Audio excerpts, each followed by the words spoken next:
আল্লাহ রাসূল দুনিয়ার বাদশাহ দুনিয়া বলে ও আমার স্বামী ও আমার স্বামী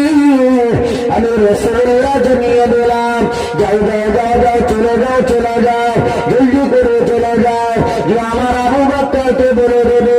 আমার আবু বকরকে বলে দেবে সে যেন মসজিদে নববী শরীফে ইমাম হয়ে যায় সে যেন মসজিদে নববী শরীফে সাহাবীদের নামাজটাকে পড়িয়ে দেয় ও আমার কলিজার টুকরারা ও আমার বার্জলি গ্রামের আমার ভাই বোনেরা ও আমার মায়েরা খালারা বেটিরা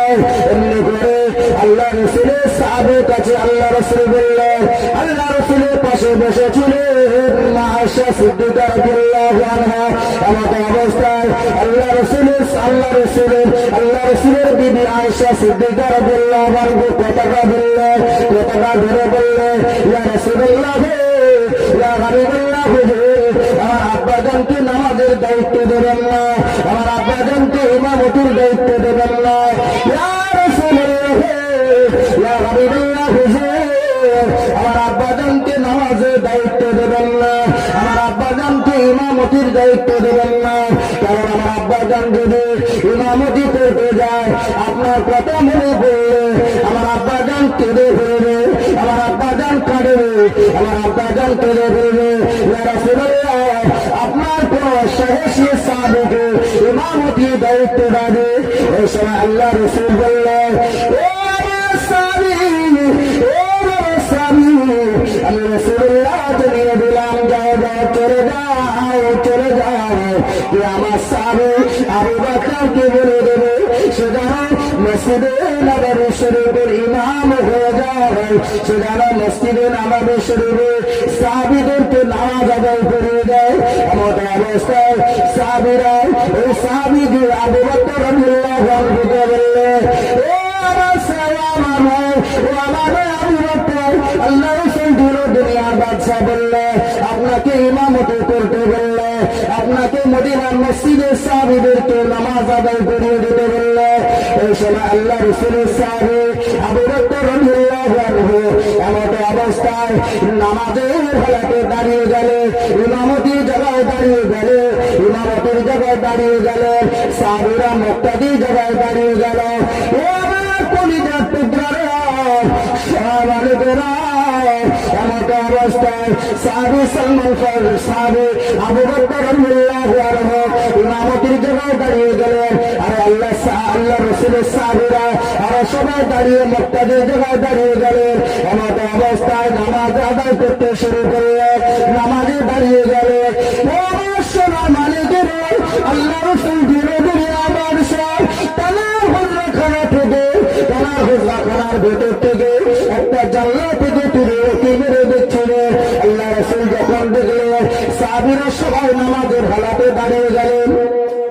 সাহাবীরা সবাই নামাজের জায়গায় দাঁড়িয়ে গেলে নামাজ শুরু হয়ে গিয়েছে আল্লাহু আকবার আল্লাহু আকবার নামাজ শুরু হয়ে গিয়েছে আল্লাহ রাসূল যেই না এই দৃশ্যটা দেখতে পেলেন আল্লাহ রাসূল দুনিয়ার বাদশাহ আর সহ্য করে থাকতে পারে না আল্লাহ রাসূল দুনিয়ার বাদশাহ আর শুয়ে থাকতে পারেন না আল্লাহ রাসূল দুনিয়ার বাদশাহ এই সময় দুইজন সাহাবীকে ডাকে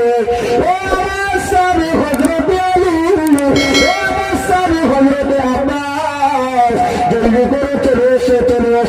এসো এই সময় দুইজন সাহাবী আল্লাহ রাসূলের কাছে আসলে আল্লাহ রাসূলের কাছে যেন আসলে আল্লাহ রাসূল এই দুইজন সাহাবী কাদের উপরে ভর দিয়ে কাদের উপরে দুই পাতা লাগিয়ে আল্লাহ রাসূল দুনিয়ার বাদশাহ মসজিদে নববী শরীফের দিকে রওনা হলো আল্লাহ রাসূল দুনিয়ার বাদশাহ পা দিকে চলে যাচ্ছিল আল্লাহ রাসূল দুনিয়ার বাদশাহ হাঁটতে পারে না আল্লাহ রাসূল দুনিয়ার বাদশাকে যাবে দুইবার সাহাবী হাত ধরে